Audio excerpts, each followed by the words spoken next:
ចាគ្រប់ជម្រាបសួរពុកម៉ែបងប្អូនទាំងអស់គ្នាវិលមកជួបនាងខ្ញុំនៅវីដេអូថ្មីទៀតហើយនាងខ្ញុំឈ្មោះជាស្រីណាជាកសិករមួយរូបដែលចិញ្ចឹមមាន់នៅភូមិជ្រៃវែងឃុំស្រែរនងស្រុកត្រាំកក់ខេត្តតាកែវចាហើយថ្ងៃនេះដែរនាងខ្ញុំចង់បង្ហាញពុកម៉ែបងប្អូនទាំងអស់គ្នាពីវិធីសាស្ត្រនៃការចិញ្ចឹមមាន់ស្រែដោយវីដេអូមុននាងខ្ញុំបានបង្ហាញត្រួសមកហើយថាតើយើងចិញ្ចឹមមាន់បែបណាហើយនឹងថែទាំមាន់បែបណាហើយឥឡូវនេះមាន់របស់នាងខ្ញុំហ្នឹងវាមានអាយុ1ខែហើយថ្ងៃនេះនាងខ្ញុំចង់បង្ហាញពុកម៉ែបងប្អូនបន្តបន្ថែមទៀតថាតើនៅពេលដែលវាមានអាយុ1ខែហ្នឹងវាមានទំហំប៉ុណ្ណាហើយការថែទាំហ្នឹងយើងមានការប្រែប្រួលបែបណាតើចង់ដឹងទៅមើលជាមួយនាងខ្ញុំទាំងអស់គ្នា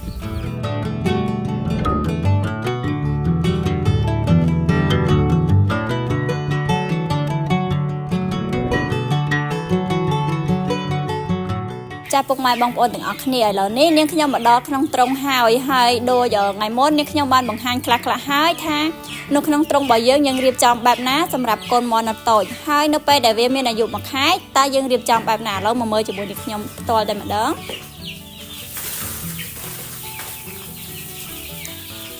ចាពុកម៉ែបងប្អូនទាំងអស់គ្នាសម្រាប់អានេះប្រភេទក្អមដែលយើងដាក់ធ្យូងក្នុងហ្នឹងអញ្ចឹងណាពុកម៉ែបងប្អូនទាំងអស់គ្នាហើយសម្រាប់មាន់របស់យើងកាលណាដែលវាមានអាយុចាប់ពី1ខែឡើងអញ្ចឹងគឺយើងបាច់ចាំបាច់កម្ដៅវាទៀតទេដោយសារអាកាសធាតុឥឡូវពុកម៉ែបងប្អូនដឹងស្រាប់ហើយវាអត់សូវជាត្រជាក់ហើយវាមានក្ដៅអីអញ្ចឹងខ្លាំងអញ្ចឹងណានិយាយទៅវាអត់ត្រជាក់ទេគឺវាក្ដៅមកល្មមហើយអញ្ចឹងគឺយើងមិនចាំបាច់កម្ដៅវាទៀតទេចាហើយឥឡូវនេះមើលខាងក្រោយនាងខ្ញុំនេះចាការពីវានៅតូចអាយុក្រោមពី1ខែឬក៏ក្រោម20ថ្ងៃឃើញថាកន្លែងហ្នឹងគឺយើងពាត់វាឲ្យតូចមែនតែនសម្រាប់កូនមាន់របស់យើងដើម្បីឲ្យកម្ដៅរបស់វាថេបានល្អគឺវាអត់ត្រជាក់ខ្លាំងហើយវាអត់ក្ដៅខ្លាំងសម្រាប់កូនមាន់របស់យើងហើយយើងដាក់អង្កាមក្រាំងអញ្ចឹងដូចគ្នាមិនថាធំឬក៏តូចទេសម្រាប់ការដាក់អង្កាមនេះដែរគឺយើងដាក់ដើម្បីឲ្យយើងងាយស្រួលក្នុងការសម្អាតធុងរបស់យើងនៅពេលតែវា2-3ថ្ងៃឬក៏ថាមើលទៅរៀងអាចច្រើនអញ្ចឹងគឺយើងត្រូវការសម្អាតវាចេញហើយព្រោះការសម្អាតនេះដែរក៏វាមានសារៈសំខាន់ដែរពុកម៉ែបងប្អូនទាំងអស់គ្នាកាលណាដែលយើងអត់សូវសម្អាតវាឬក៏ខកសម្អាតវាធ្វើឲ្យវាឈួលអាចហ្នឹងវាឈួលមកប៉ះពាល់ដល់កូនមាន់របស់យើងវាអាចធ្វើឲ្យកូនមាន់ហ្នឹងវាអាចប៉ះពាល់ទៅដល់ផ្លូវដង្ហើមឬក៏វាបង្កជាមេរោគផ្សេងដែលធ្វើឲ្យកូនមាន់របស់យើងហ្នឹងវាអាចឈឺបានចាហើយឥឡូវនេះមើលខាងក្រោយរបស់ខ្ញុំគឺឃើញថាវាសុខភាពល្អមែនទែនពុកម៉ែបងប្អូនទាំងអស់គ្នាហើយដូចឃើញតង់ខាងក្រោមហ្នឹងអញ្ចឹងណាបើសិនជាវាក្តៅហប់ខ្លាំងគឺយើងអាចបើកវាឡើងលើបាន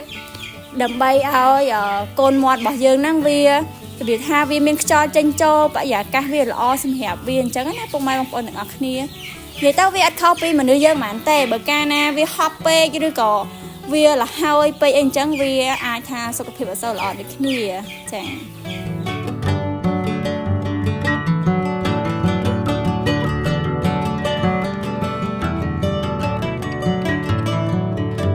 ពុកម៉ែបងប្អូនទាំងអស់គ្នាហើយមួយវិញទៀតសម្រាប់ការផ្ដល់នៅចំណីវាវិញគឺឃើញថាការដែលវានៅតូចគឺយើងដាក់តែចំណីសុទ្ធទេចាហើយសម្រាប់ពីវាមានអាយុចាប់ផ្ដើមពី1ខែឡើងយើងចាប់ផ្ដើមលាយបន្សំជាមួយនឹងបន្លែតិចតួចមកវិញអញ្ចឹងណាពុកម៉ែបងប្អូនទាំងអស់គ្នាព្រោះថាដោយសារការផ្ដល់ចំណីនេះដែរយើងអត់អាចថាដល់ធំហ្មងហើយយើងដាក់ចំនួនបន្លែច្រើនយកតែម្ដងកើតទេចាគឺយើងត្រូវការបន្សំវាម្ដងបន្តិចទៅចា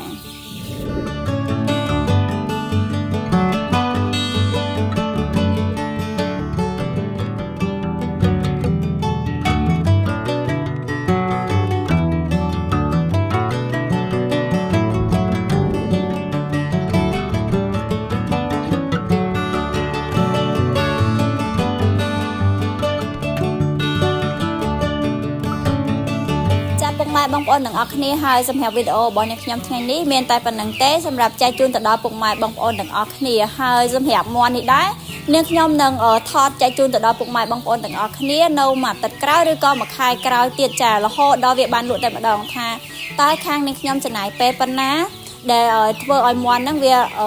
ធំហើយនឹងបានលក់អញ្ចឹងចាំទស្សនាវីដេអូរបស់នាងខ្ញុំទាំងអស់គ្នាឥឡូវសម្រាប់វីដេអូនេះមានតែប៉ុណ្្នឹងទេចាអរគុណជម្រាបលា មួយវិញទៀតបងប្អូនទាំងអស់គ្នាសូមសម្រាប់បងប្អូនដែលចាប់អារម្មណ៍ចង់បានកូនមាន់កុំភ្លេចណាទាក់ទងមកនាងខ្ញុំផ្ទាល់បានព្រោះនាងខ្ញុំក៏មានលក់ក៏ចែកចាយដូចជាប្រភេទកូនមាន់ទាំងនេះផងដែរចាអរគុណជម្រាបលា